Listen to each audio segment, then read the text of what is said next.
After being in a coma for 27 minutes, the woman surprises her doctors with this note: "Hearts are like bombs ticking away. Welcome to USA Stories channel. Do not forget to subscribe and activate the bell button to receive all new updates." Now let's go to the story. Individuals frequently die from heart attacks or heart failures. Tina Hines, who lives in Phoenix, Arizona, is all too familiar with this depressing reality. You'll have to hear this mother of four's account to think that death was an eye-opening hiccup. The breathing tubes that had been inserted to keep her alive prevented her from speaking when she woke up in the hospital. She then gestured for someone to bring her a writing instrument and a piece of paper. And what did she want to say? The answers were with her niece. On February 12, 2018, Tina Hines's life took a significant turn for the better, albeit she had no clue it would. It began for her as any other day. She was going to enjoy herself as well, but a significant setback was about to come her way from fate. I never knew what was going to get to Hines. It caught me off guard. When she woke up that morning, she felt fine. She did not feel queasy, dizzy, or have a headache. Nevertheless, a terrible event was going to occur. Her body was ready to give up on her, and she had no idea. There had been absolutely no warning. As Hines and her spouse Brian prepared to embark on a trek, they had no idea that they would soon see something that could never have been imagined. Until then, Hines had been in excellent health. In actuality, she followed a very healthy diet and exercised frequently. However, catastrophe came suddenly that morning. Unfortunately, that wasn't the most shocking event of the day. She passed out when the pair from Phoenix, Arizona, was getting ready for their trek. Her eyes were rolled back in her head, but they did not close. Her spouse told asfamily.com, she was purple and wasn't making any noise or breathing. However, this was actually a godsend. Hines's heart was no longer pumping. Although her spouse was in a panic, he was aware that time was of the essence. He grabbed for his phone and dialed 911, but he was afraid the paramedics wouldn't arrive in time to save her. He had no idea that she wouldn't require them. She didn't seem any different, and there were no other indications that her condition had improved, so he was shocked and fell to the ground to begin CPR. Had the love of his life eluded him forever? He questioned whether he had told her he loved her that morning while he worked to revive her. Would he ever have another opportunity to tell her? Then delight abruptly replaced anguish. Was he becoming too excited? She managed to escape once more, but he managed to bring her back. Fortunately, there was yet hope. Her return was facilitated by the prompt arrival of paramedics. Her heart stopped again, and he felt as though his own was being torn out. Would his wife be able to speak with him again? She was revived 5 times between the time she fell and the paramedics arrived to begin treating her. Despite all her husband and the paramedics had tried to do to save her, she was not quite dead. Hines was officially dead, albeit her condition was not good at all. It had been 27 minutes since her death. They succeeded in igniting her heart once more. When she got to the hospital and was given full assistance, would she wind up coding for a 6th time? However, neither her husband nor the physicians were aware that she had embarked on an incredible trip while she was dead. She was unable to talk when she woke up in the hospital due to the breathing tubes that had been inserted to keep her alive. She then gestured for someone to bring her a writing instrument and a piece of paper. And what did she want to say? The answers were with her niece. It had been a little more than a year after Hines's death and subsequent extraordinary resuscitation.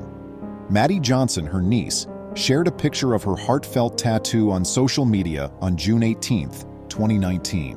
Her admirers were astounded when she inscribed the pen marks her aunt had made on paper on her flesh. Hines wrote, "It's real," in a trembling handwriting on Johnson's cousin's diary. It left everyone in the room perplexed. What topic was she discussing? What was actual? She then disclosed the reality. Hines grew very emotional and gestured above, and shortly everyone could see it. Her spirit had passed over in those 27 minutes. When she was there, what had she seen? Johnson posted on Instagram saying, "Her story is too real not to share and has given me a stronger confidence in a faith that so often goes unseen." However, what precisely did Hines see? It seemed quite genuine. "It was really colorful," Tina told asfamily.com. She described a person standing before black gates with a brilliant yellow light emanating from behind it. Now that she was back on the planet, though, she owed certain individuals an apology. A few weeks after suffering a heart attack and coming dangerously close to death, Hines was discharged from the hospital. In order to express their gratitude, she and her spouse visited the paramedics, firemen, and 911 operator, perhaps not to the same extent that Hines had. However, one Phoenix firefighter was taken aback. 3 times on scene and twice en route, we shocked her, a Phoenix fireman admitted to AsFamily.com. Another rescuer said, "I've never shocked anyone 5 times. It's a call that none of us will soon forget. In my opinion, I was a witness to a miracle." But did she really encounter an afterlife? Sometimes one has to rely solely on trust. There's no way of knowing if Hines's experience was genuine, but according to CBSN, tests on patients who had similar experiences to Hines's were carried out by researchers at NYU's Langone Medical Center, and it appears that she wasn't alone. The brain continues to function after death, even if it ceases functioning completely, according to research findings. This is true even after the heart stops beating. Was it all only a dream, though? A 2013 University of Michigan research on rats discovered that just after an animal has cardiac arrest, its brain activity spikes. Thus, this might be the cause of near-death experiences in humans.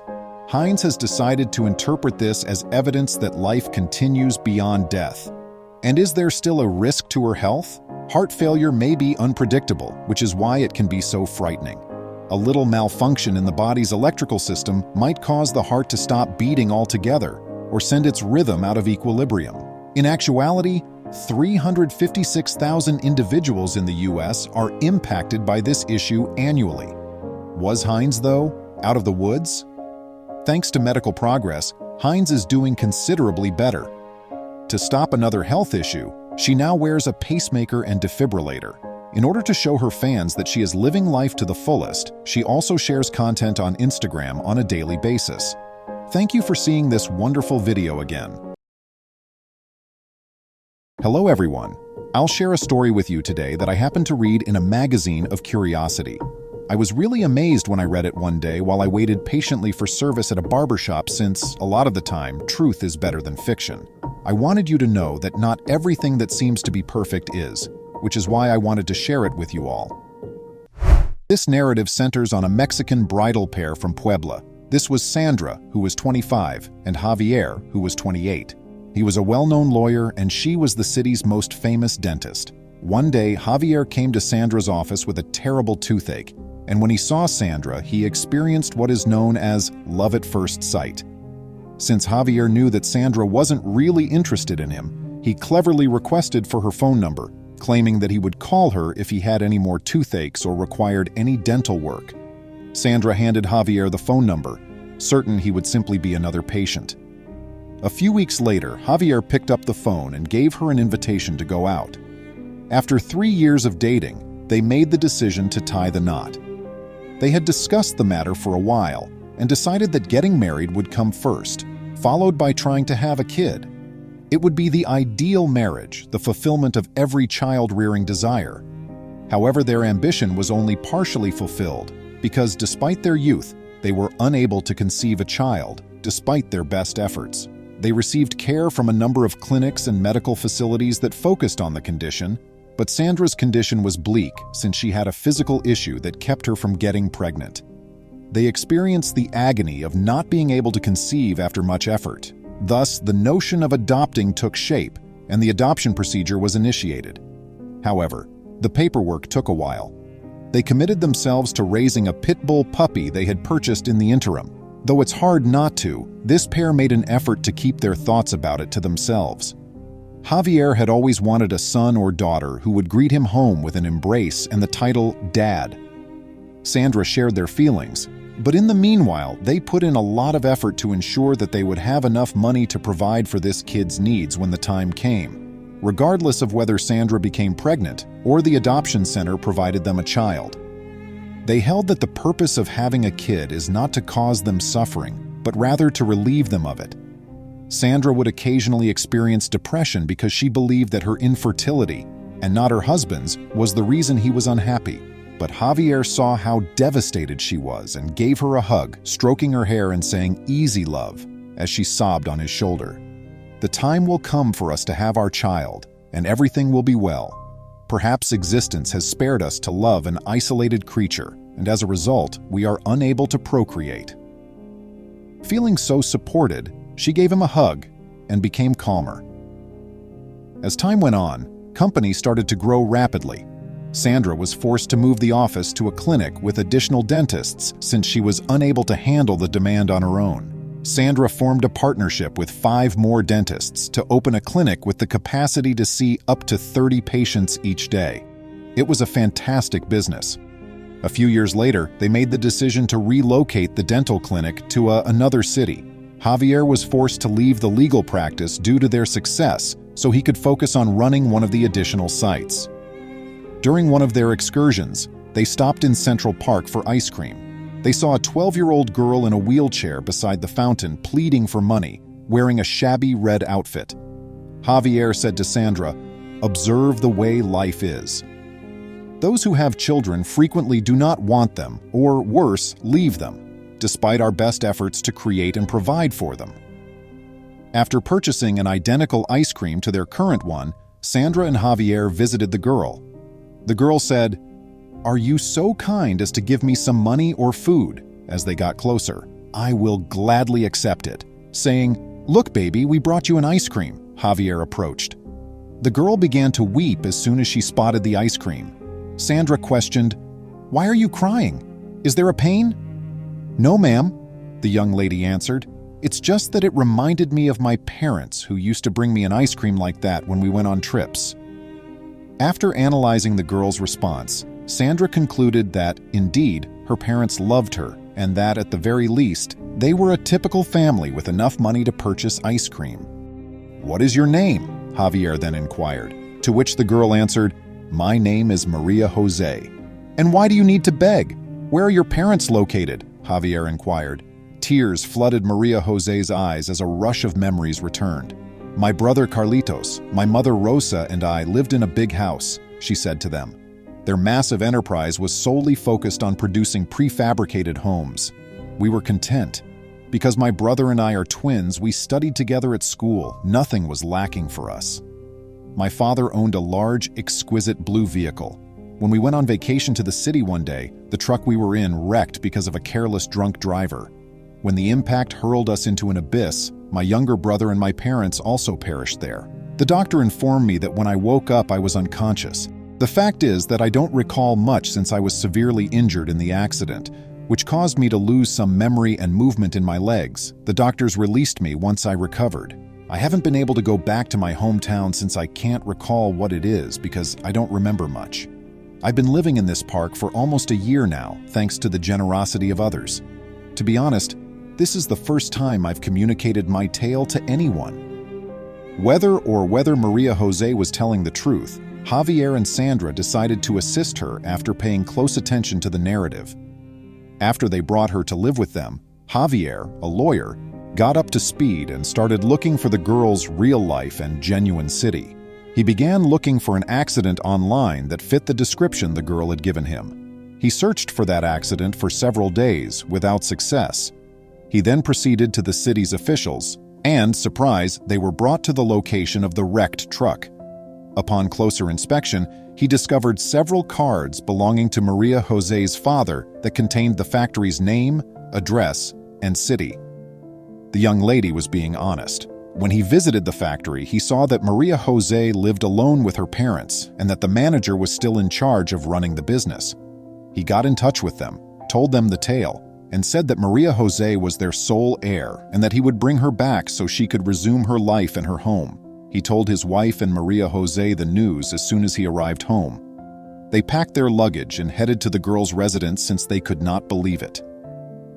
When they got to Maria Jose's house, the enormous, exquisite home was already mostly covered in dust and grass. Maria Jose said to them, "I appreciate your assistance. Would you want to move in with me in this house as you accepted me when I needed it and I don't have a family?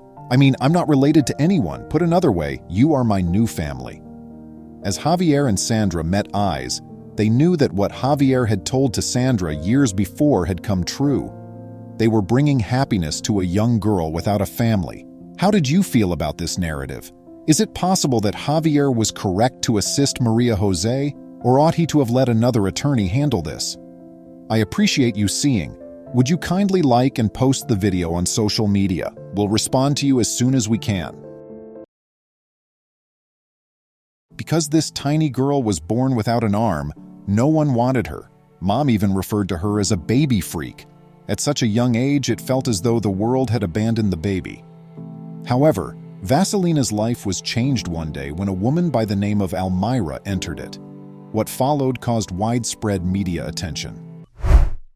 Most teens know their career goals from an early age, but Almyra had no idea what she wanted to do with her life.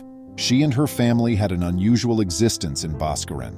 She had always dreamt of leaving her nation and never felt comfortable where she was born. But what would happen to her even if she left? How would she spend her remaining days? Almyra doubted herself a lot. Because of her close surroundings, she was also quite innocent. But greatness was destined for this young lady. She will soon have to save a little child who was living alone in the orphanage. Would Almyra's history prevent her from doing this, though? Or maybe her vulnerabilities and fears?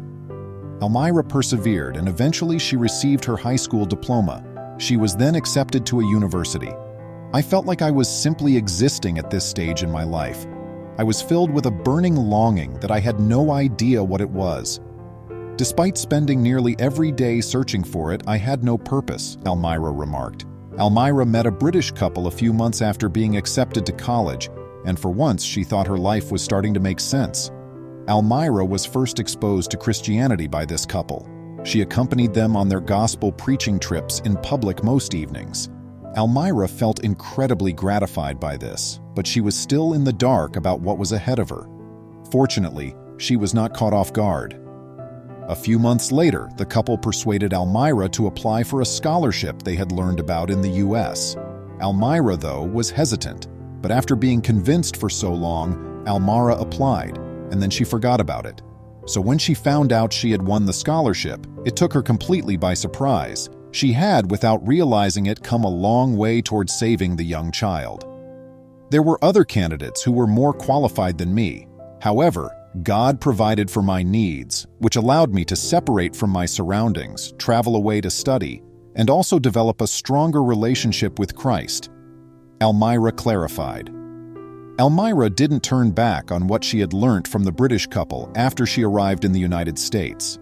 She persisted in sharing the good news of Christ with others. She also provided care and visits to the destitute and disabled. Almyra fell in love with aiding the underprivileged while doing this. She aspired to change the lives of people who were unable to advocate for themselves. The universe started preparing her for the work ahead of her at this time. Almyra met several mothers while visiting clinics. Almyra accepted all aspects of parenthood, including its joys and challenges, after hearing these women's stories. It follows that she didn't hesitate to start thinking about getting married and starting a family. Almyra, though, was more worried with adopting children with special needs, even though many women her age would have preferred to have their own children. Finding someone who shared her desires was the one thing she was afraid about. A few years later, her wish was granted. When Almyra first met Chris, he was everything she had dreamed of. He loved the notion of adopting children whom most people would probably pass over, just like Almyra did. Almyra understood that with this, she would always have someone to depend on in trying times. Thinking of the children they would adopt, the two daydreamed. But they never would have imagined that one of these children would one day become well known all across the world for something truly amazing. Before Chris asked Almyra to become his wife, the two had been dating for a year. Following a modest wedding ceremony, they anticipated leading lovely lives, but there were many difficulties along the way for which they were unprepared. Chris and Almyra's first child was born a few months after their marriage. They made a risky decision by adopting Dennis, their first child, when the youngster turned 2. The boy's low growth rate was caused by his medical condition. Even though he was 7 years old, he appeared to be 3. However, are you aware of what's the most terrible aspect? The youngster struggled with communication from birth and was born without limbs or legs. Nonetheless, Almyra and her spouse provided assistance in getting the kid fitted for prosthesis. Many attempted to dissuade them along the way because it wasn't an easy trek, but they refused to give up. In addition, it was quite taxing because young Dennis needed care all day long. The couple therefore made the decision to not adopt any more kids, but they would forget everything about their refusal to adopt in a few months when they laid eyes on a little orphan child. It's also stunning how one girl altered the course of this family's lives. Almyra got pregnant and gave birth to her second son a year after adopting Dennis. Following his birth, she and her spouse started going to a number of orphanages to provide the children with clothing, food, and water. At this moment, Almyra and her spouse decided to reconsider not adopting children. Almyra and Chris experienced an overwhelming desire to assist the numerous orphans in need. However, there were more urgent matters to attend to. First of all, it was already challenging for the 5 of them to live comfortably in their little apartment, sufficient to reject the notion of adoption surely. For one pair, however, that was not the case. After contacting many orphanages, Almyra and her husband received a picture of a 3-month-old daughter named Vaselina one weekend. The girl's mother despised her and even referred to her as a baby freak. A chill rushed down my spine as soon as I saw her photo, and I couldn't stop shaking. "Why should a young person begin her life in this manner?" said Almyra. The girl had only 2 fingers on her small right arm at birth, and she was born without a left arm. Almyra realized she had to intervene as the orphanage workers could only do so much to put Vaselina at peace. How would she make it through? "For her, I was really afraid," Almyra said. "But she would eventually get over this anxiety and claim Vaselina as her own. She is a warrior girl, for sure. Vaselina would not only show herself to be resilient, but she would also become well known for a very kind and courageous deed." Almyra and Chris went to the orphanage that weekend so they could meet Vaselina in person. They were in love with her and had already welcomed her. But would the kid feel the same way? She did indeed. Vaselina was instantly at ease in Almyra's arms and didn't want to be taken out of them. Vaselina would cry every time it came time for the pair to part. Fortunately, the adoption procedure moved quickly and Vaselina soon moved in with them. Although things were difficult at first, this family was given a fantastic gift that greatly improved their quality of life. The neighbors of the couple offered to sell their house to them because they were relocating to a different city. However, Almyra and her spouse graciously declined the nice offer since they lacked the funds to purchase the home. Their neighbors, however, informed them that they could purchase the house for whatever money they had because they understood their desire for a larger area. How come? Almyra's husband was astounded by what she heard.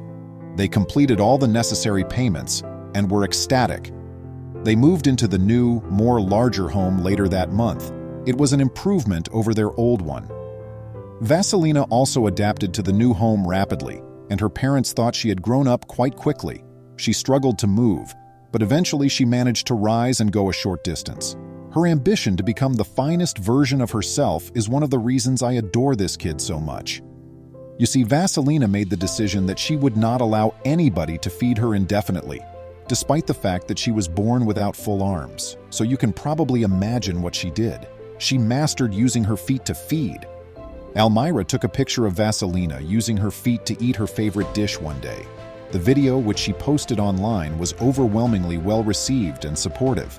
And that's how Vaselina rose to the status of minor fame, my dear friends. Everyone was in awe of the bold youngster. They respected her tenacity and fortitude. How is Vaselina doing right now? She is currently 7 years old and has a really lovely and contented life. I have no doubt that she will have a bright future, so let's all keep an eye on this. What is your opinion on adopting children that have special needs? How do you feel about this narrative? I am forward to read your feedback. Stay careful till we speak again. Police stop a man who seems to be his deceased son. Sees what's on the dashboard in a few seconds, red and blue. Nothing will make you feel more afraid than when you see the distinctive blue and red flashing lights of a police cruiser approaching you. Your thoughts are racing with all the purposes it could serve. Had you been driving too fast? Was there maybe a taillight out? You force a grin, the most innocent of all, and get ready to speak. It's unlikely that you will be able to leave without a ticket once you've pulled over to the side of the road. However, this was not at all the case with William Jasinski. He was a military veteran who was driving down the road going about his business, when all of a sudden he was stopped for no apparent reason. William attended Arlington High School after attending Somers, New York as a child. He had an ambition of becoming a sergeant and serving his nation since he was a little lad. When he was just 10 years old, he declared his intention to enlist in the U.S. Army. His mother was understandably worried, and rightfully so. In 2003, William had the opportunity to live out his goals amid the turmoil in Iraq. He was one among the 177,394 soldiers dispatched to the combat zone. He packed for the worst, leaving behind his family, fiancé, and life as he knew it. In the hopes that he wouldn't be among the 4,000 people who never returned home, his family waited for him. William was fortunate enough to be sent home after just a year of duty, but he came back a different person. His life could never return to normal because of the impact of what he had witnessed during the war. His family persuaded him to go to counseling, and initially it appeared to be beneficial. However, William was unable to dispel the darkness that seems to follow him everywhere. That is, until he received the necessary shock from an odd meeting on a desolate road. Following his final dull therapy session, William started the lengthy journey back to his La Force, Texas home. He let his thoughts wander and placed his body on autopilot while keeping his eyes fixed on the white line. His wife and his daughter at home were on his mind. He didn't want to consider what might have happened if it weren't for them. It dawned on him then that the automobile in the rear had been pursuing him for some time. His gaze shot to the speedometer, and he exhaled a breath of relief to see that he wasn't inadvertently over the limit. He had made sure his lights were operational the day before, so there was no need for the cops to pursue him. Maybe he was simply being too cautious, he told himself. To be sure, though, a small voice in his head prodded him on. William signaled at the last possible moment, seeing his opportunity. He shifted into gear swiftly and veered off into a calmer route, paying close attention to the policeman in his rearview mirror. As expected, the vehicle reappeared over the hill. He was aware of his pursuers. He knew that the warning siren he had been waiting for would sound at any moment. However, what transpired further unsettled him. As William waited for the siren that never arrived, his nerves were fraying and he was beginning to fear. He understood from his years of military training that anticipation always causes less anxiety than waiting. After 5 minutes, nothing had changed. There was nothing except him on an empty road, the police car silently following him, and no speaker or sirens. He was almost relieved to see the flash of blue. That was the indication that the officer wanted him to stop, and he did. After that, he would go through the routine of presenting his license, engaging in small talk, and then leaving. At least that was his belief. William did not realize that this weird meeting was going to get even stranger when he slowed down and pulled upon the edge. When William rolled down his window to ask the police outside what appeared to be the problem, his day started to go a bit strange. William saw that the officer's gaze had shifted to his car's dashboard, landing on something they both treasured. After he said that he was not in any difficulty at all and had not broken any laws, William had worked for the U.S. Army operating heavy-wheeled vehicles. He was in Iraq as well. He therefore had no idea what would happen next when he noticed that the policeman was examining the American flag he had put there as a memento. The cop only wanted to say thank you at first, but it developed into much more than that. The officer eventually shared with the combat veteran why he was so appreciative of him after their customary small talk. He started by inquiring about William's time there, and gradually the account that the unidentified officer related to him had a close relationship with all of William's experiences. William will find out everything soon. 2 emblems from his military service are conspicuously displayed on the veteran's vehicle. The American flag, which drew the officer's attention, appears on one bumper sticker, an Army sticker. He knew who was behind the wheel of the automobile thanks to the sticker. He could not see who was inside till then. What shocked him was who he saw. He could hardly take it any longer. William briefly updated the officer on his travels, saying, "I visited Iraq. I served out of Fort Benning for 15 months. And that's when it all came out. The officer then revealed to William some information that has troubled him ever since, and seeing William merely reopened old wounds. My kid traveled to Iraq. He failed to return home. William offered his sympathies and assistance, having witnessed the suffering personally and knowing how it felt. I'm devastated to learn about it. I recently completed a PTSD treatment. Post-traumatic stress disorder, or PTSD for short, is a frequent condition among men and women in the armed forces. The officer said, "I see you have a flag in the truck. The one we got for him. It's in the house." Suddenly, the officer asked him a question that William was unable to reject, or rather, a favor. "Can I ask you a question? Could I come over here and give you a hug? You make me think of my kid. You resemble him precisely. The reason I stopped you was that you resembled him so much. I mistook you for my son." With tears in his eyes, the cop remarked, "Most days I still don't think he's gone." William gave the cop a hug then? You had better trust it. Nor was it just any old embrace based on his Facebook post. We were both crying as I went outside and gave that man a hug. I'm talking about sobbing till we're on our knees for a minute or two. That's what I needed, William wrote. At that point, both guys appeared to let go of some pain with an unknown person. William experienced the release of something he had been clinging to for a very long time. William felt as though the policeman's embrace had erased his pain and anxieties. Both men stood on that deserted road, sobbing and hugging, and he could practically feel it rise up into the ether and then dissipate. It was just the relief he had been waiting for. More than any therapy session could have done, his PTSD had been cured by that sincere human connection with a complete stranger. He was eager to tell his wife and daughter everything when he got home. When OSHA closes them down, a man who was dismissed for hurrying to work while ill grins.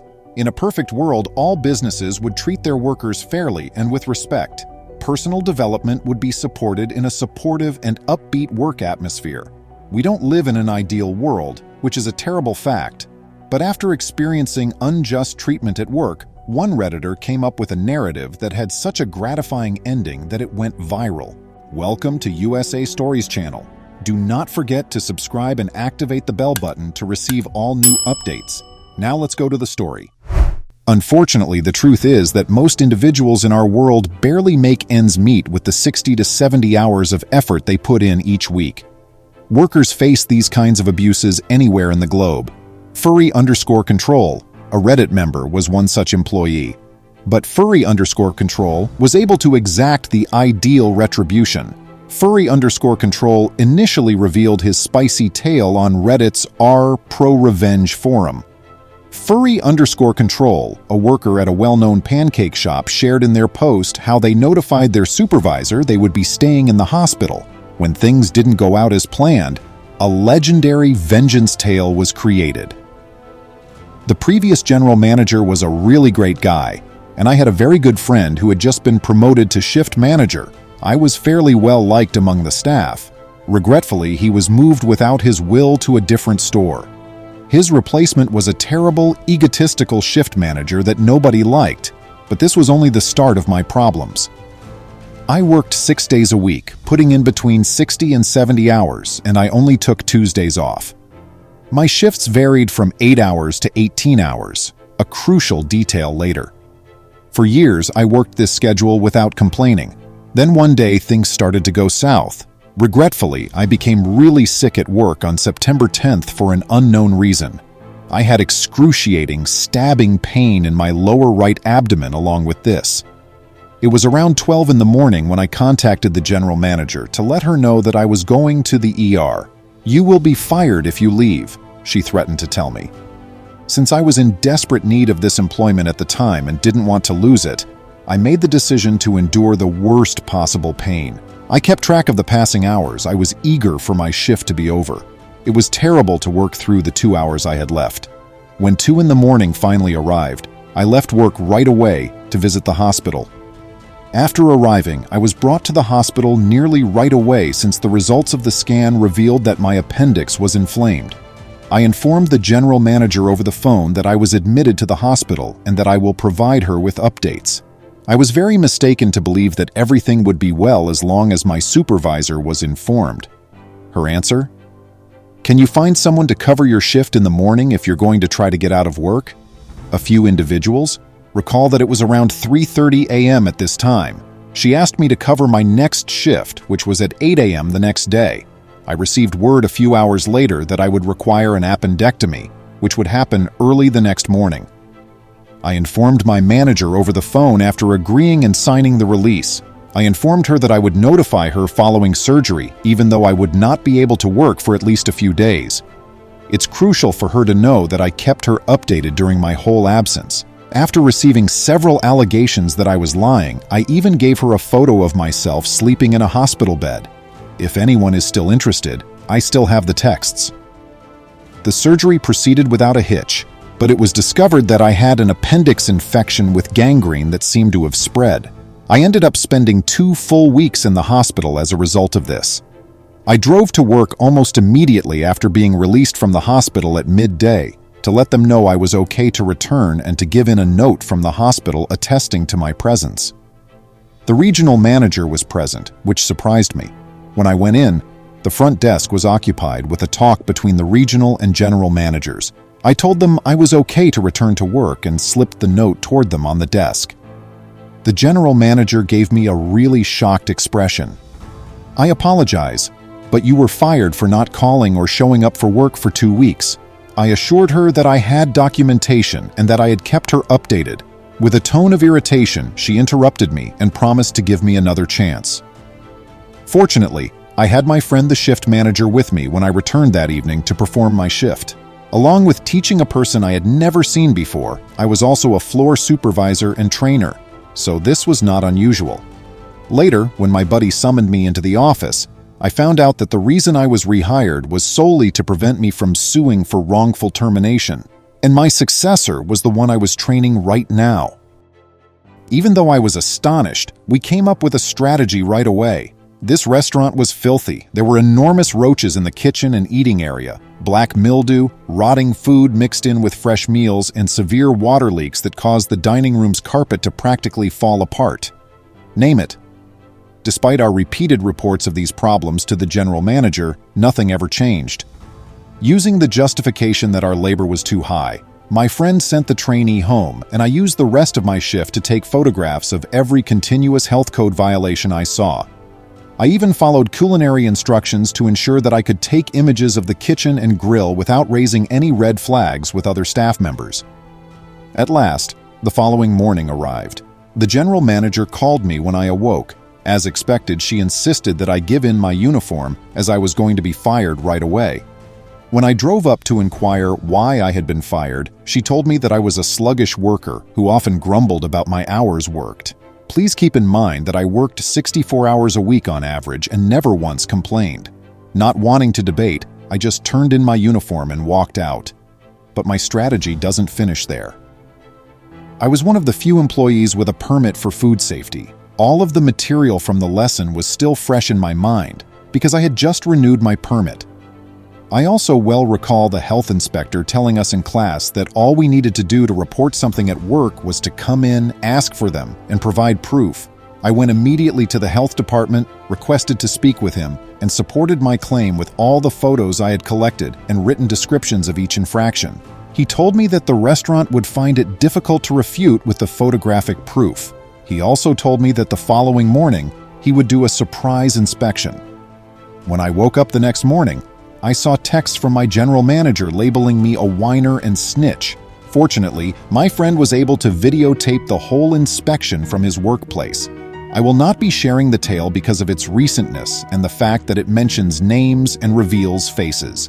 However, it was stunning and revealed who the real liar in the circumstance was. For permitting unlicensed workers to work, the regional manager was hit with a hefty $7,000 fine, and the restaurant was told to cease operations so that cleaning could take place. But because it was a marginally profitable franchise, the owner of many other franchises shut it down and fled. Even though I would like to feel sorry for those who are still jobless, I don't. The tale really has a happy ending for the decent employees because many of them have gone on to greater things. Please remember to subscribe to our channel, give us a thumbs up, and turn on the notification bell so you won't miss any of our videos. If you enjoyed the tale, the next video that plays on your screen will probably move you too.